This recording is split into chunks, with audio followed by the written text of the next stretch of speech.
Hello बच्चों, welcome to Divyakirti classes. आज हम चैप्टर 13 न्यूक्लियाई के मोस्ट इंपोर्टेंट क्वेश्चंस जो एग्जाम पॉइंट ऑफ व्यू से बहुत इंपॉर्टेंट हैं डिस्कस करेंगे। पहला टॉपिक है हमारे पास atomic masses and composition of nucleus. First question, define atomic mass unit, जिसे हम AMU कहते हैं, and write the relation between AMU and electron volt. आपका सेकंड क्वेश्चन है आइसोटॉन्स आर न्यूक्लाइड्स हैविंग, पहला option same number of neutrons but different number of protons, second same number of protons but different number of neutrons, C same number of protons and also same number of neutrons, D different number of protons and also different number of neutrons. आप जानते हैं आइसोटॉन्स का मतलब क्या होता है? जिसके अंदर सेम नंबर ऑफ न्यूट्रॉन्स होते हैं उसे आप क्या कहते हो? आइसोटॉन्स कहते हैं। और प्रोटॉन डिफरेंट होंगे। तो हमारा कौन सा ऑप्शन ठीक होगा? ऑप्शन ए करेक्ट है। बाकी देखो इसमें क्या प्रोटॉन के बारे में बात कर रहा है, इसके प्रोटॉन के बारे में बात कर रहा है, ये भी गलत है। क्वेश्चन आपको कौन सा है? ये वाला ठीक है बस। Topic second, size of the nucleus and density of the nucleus. Third question, two nuclei have their mass number in the ratio of 1:27. What is the ratio of their radii and their nuclear densities? बहुत आसान simple question है।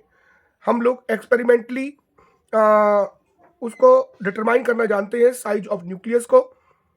वो उसका formula होता है R1/R2 equal to A1/A2 की 1/3, और A1 ratio A2 हमको 1/27 दे रखा है। इस फॉर्मूले में इसको डाल देंगे तो आपका जो रेडियस निकलेगा वो 1/3 आ जाएगा। और डेंसिटी जो होती है वो मास नंबर के इंडिपेंडेंट होती है। इसका मतलब है दोनों के दोनों न्यूक्लियाई के लिए डेंसिटी क्या होगी? 1:1 होगी।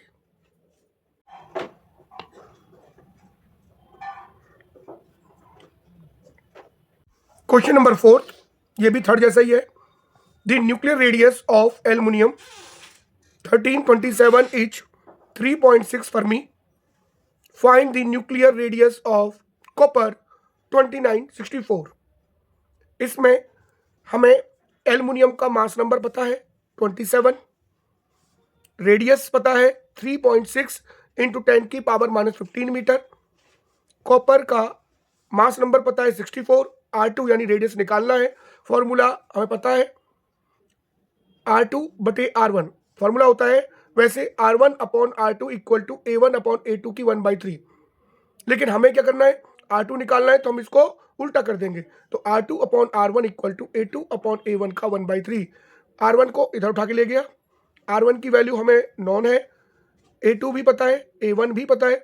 तो find the value of nuclear radius of copper. Next question है आपका फिफ्थ। पहला part, how is the size of nucleus found experimentally? Write the relation between the radius and mass number of a nucleus. यानी कि nucleus का size experimentally कैसे found करते हैं? Relation यानी R equal to R0 A की power 1/3, ये आपको प्रूव करके दिखाना है। Second part, prove that the density of the nucleus is independent of its mass number, यानी डेंसिटी मास के ऊपर डिपेंड नहीं करती, ये आपको प्रूव करके दिखाना है हमें।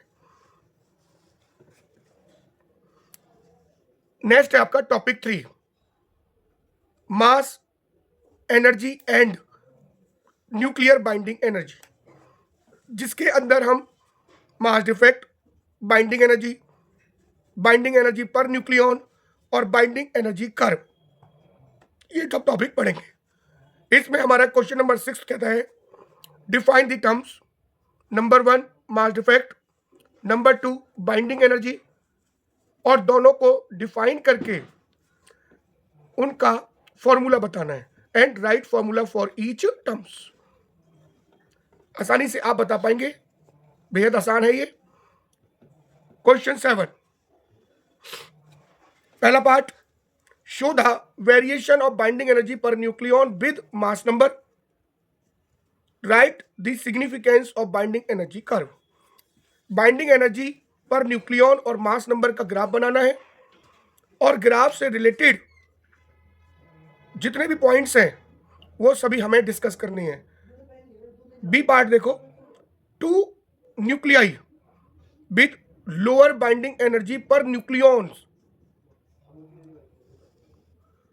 From a nuclei with more binding energy per nucleon.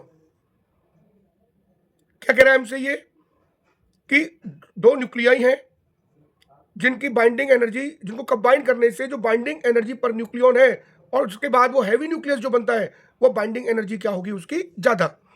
तो ये कौन सा प्रोसेस होगा? Nuclear fusion. What type of nuclear reaction in it, ये न्यूक्लियर रिएक्शन कैसी होगी बताया मैंने अभी आपको, फ्यूजन। सेकंड क्या पूछ रहा है हमसे, whether the masses of nuclei increases, decreases और remain unchanged, यानी इससे जो मास होगा वो बढ़ेगा, न्यूक्लियाई का घटेगा या सेम रहेगा, तो आप क्या बोलोगे? Decrease. Third, does the process required energy और प्रोड्यूस एनर्जी। तो आसानी से इस क्वेश्चन का आप जवाब दे सकते हो भाई, सिंपल सी बात है। न्यूक्लियर फ्यूजन क्या कहता है हमसे? The process of two or more lighter nuclei fuse together, form a single heavy nucleus and release large amount of energy। और जो इंडिविजुअल हमारे जो न्यूक्लियाई होते हैं उनका हमेशा मास बनने वाले न्यूक्लियस से ज्यादा होता है, इसलिए इस प्रोसेस को क्या बोलेंगे हम? Nuclear fusion. और मास ऑफ न्यूक्लियाई हमेशा क्या होगा? डिक्रीज होगा, घटेगा। ध्यान रखेंगे इस बात को। नेक्स्ट क्वेश्चन है 8, the carbon isotope C612 has a nuclear mass of 12U, U का मतलब है AMU। Calculate the binding energy per nucleon of its nucleus. Given mass of proton 1.007825 of U, mass of neutron 1.008665 of U and 1U 931 mega electron volt. इस question में एक बात ध्यान रखें, अगर कभी मास ऑफ प्रोटॉन और मास ऑफ न्यूट्रॉन ना भी आपको दिया जाए तो ये दोनों, इनकी वैल्यू आपको पहले से पता होनी चाहिए, कोई दिक्कत नहीं है। तो हम इस क्वेश्चन में करेंगे क्या, अगर इस तरह का कोई भी क्वेश्चन आए, किसी भी एलिमेंट के लिए आए, तो सबसे पहले आप मास डिफेक्ट निकालेंगे। मास डिफेक्ट का फॉर्मूला होता है ZMP plus A minus ZMN minus M। Z कितना है हमारे पास? 6, MP 1.007825 U, A minus Z यानी 12 में से 6 गया तो कितना बचा? 6, MN 1.008665 ऑफ U माइनस क्या है? M। टोटल मास कितना है? 12। बाइंडिंग एनर्जी जो यहाँ मास डिफेक्ट आएगा उसको 931 से क्या कर देंगे? मल्टीप्लाई कर देंगे। फिर उसके बाद निकाला binding energy per nucleon. Nucleon में क्या होता है? मास नंबर से उसको डिवाइड कर देते हैं। मास नंबर कितना है? 12। यहाँ से जो वैल्यू आएगी उसको 12 से डिवाइड कर देंगे, तो ये आसानी से आप लोग निकाल पाओगे। हर एलिमेंट का यही तरीका है और कोई तरीका नहीं है इसका। नेक्स्ट 9th क्वेश्चन है, पहला part, consider the so called DT reaction, deuterium tritium reaction in a thermonuclear fusion reactor the following nuclear reaction occurs। पिछले क्वेश्चन में क्या था कि आपको एक एलिमेंट दे रखा था और इस वाले क्वेश्चन के अंदर आपको एक रिएक्शन दे रखी है 1H2 यानी ड्यूटेरियम, 1H3 यानी ट्रिटियम, बनता क्या है? हीलियम बनता है 2He4। क्या निकल गया आपका?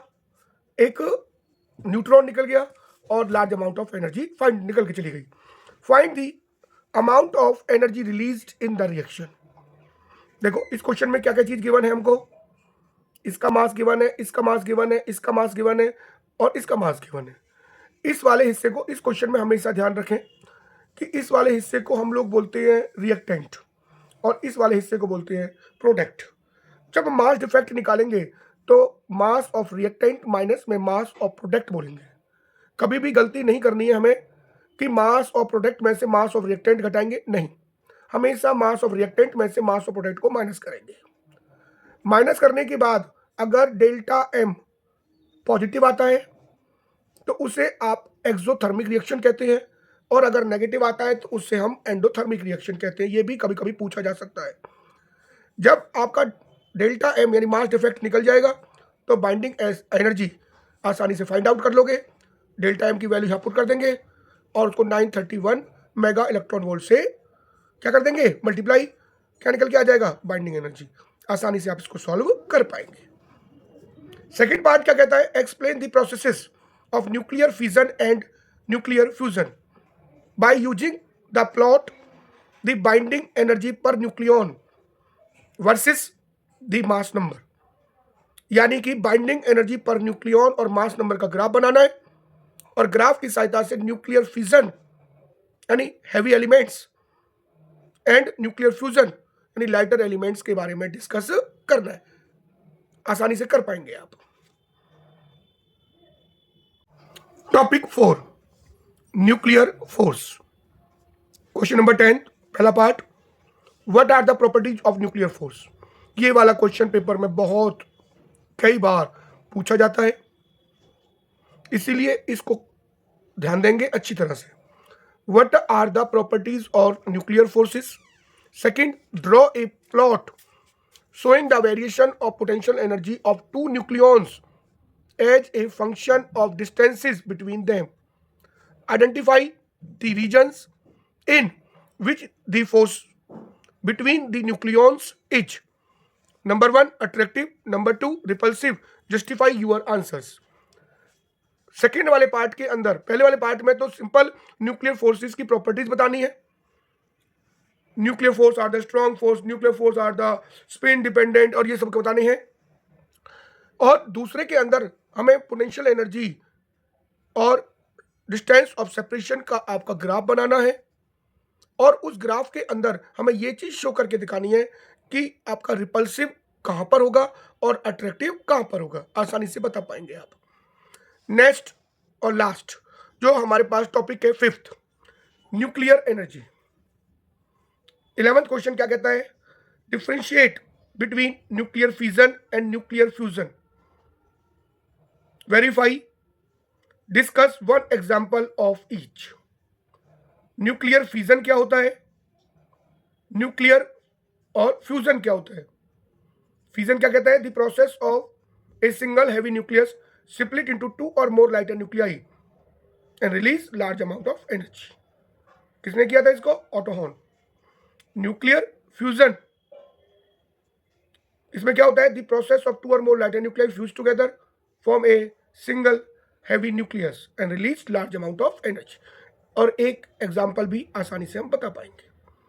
नेक्स्ट है हमारे पास question number 12, identify if the two nuclear reactions mentioned below are endothermic और एक्सोथर्मिक। Show your calculations.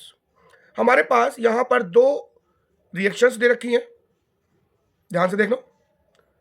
कह रहा है use the information below to answer the questions. देखो 1p1 यानी प्रोटॉन की बात कर रहे हैं, इसकी वैल्यू हमको गिवन है, इसका मास हमको दे रखा है, लिथियम का मास हमको दे रखा है, हीलियम का मास हमको दे रखा है और न्यूट्रॉन का मास हमको दे रखा है और बोरॉन का मास भी हमको दे रखा है। क्या करेंगे, तरीका मैंने आपको सिखाया था। सबसे पहले इसे बोलेंगे मास ऑफ रिएक्टेंट, इसको बोलेंगे मास ऑफ प्रोडक्ट। हमेशा डेल्टा एम निकालेंगे, mass defect, mass of reactant में से मास ऑफ प्रोडक्ट को माइनस करेंगे। माइनस करने के बाद अगर वैल्यू आई पॉजिटिव तो आप बोलोगे एक्सोथर्मिक रिएक्शन और क्यू वैल्यू कैसी होगी, पॉजिटिव। और अगर मास ऑफ रिएक्टेंट क्या होगा हमारे पास, कम होगा मास ऑफ प्रोडक्ट से, यानी ये ज्यादा होगा और ये कम हो जाए, तो आपके पास क्यू वैल्यू नेगेटिव होगी और उसे आप एंडोथर्मिक रिएक्शन कहेंगे। इस तरह से आप आसानी से, तरीका वही, पहले मास डिफेक्ट निकालना, मास डिफेक्ट निकालने के बाद उसका 931 मेगा इलेक्ट्रॉन वोल्ट से मल्टीप्लाई कर देना, तो आसानी से क्यू वैल्यू हमारी निकल के आ जाएगी। अगर हमारी ये वीडियो आपको पसंद आई हो तो चैनल को लाइक करें, सब्सक्राइब करें, शेयर करें, एंड थैंक्स फॉर वॉचिंग।